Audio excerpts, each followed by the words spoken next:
I was selling money, doing heavy equipment financing across the country, and when in 2008 they bailed out the banks, you couldn't lend money to anybody. So I had experience with inspections. So there was one of the inspection companies offered me the opportunity to help people mitigate their mortgages. Remember when every third house was being foreclosed on? Well, I went to those houses and I would offer people the opportunity to move their unpaid mortgages to the back of their mortgage, cut their interest rate in half, and then they would receive the offer to make their first payment 3 months later. And I'd make $100 a pop, and I'd do a couple a day.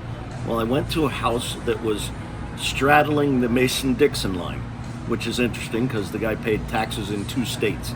But what happened to me was he answered the door pointing a gun at me. And he said, "You're from the bank." I said, "No, sir, I'm not." I have my hands up. I said, "I'm just going to give you a card, and it tells you what to do. Just call the 800 number, let them know that you're interested in their offer." And he said, "Wait right here." So I waited right there, and he came back, no gun, and he says, "They did what you said." I said, "Yeah."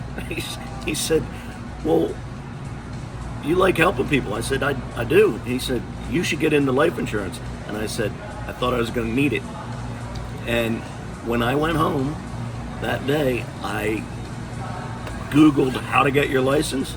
And for the next 3 months, I studied and passed the test on the first go with a 97 score, which apparently a lot of people don't pass that test the first time around.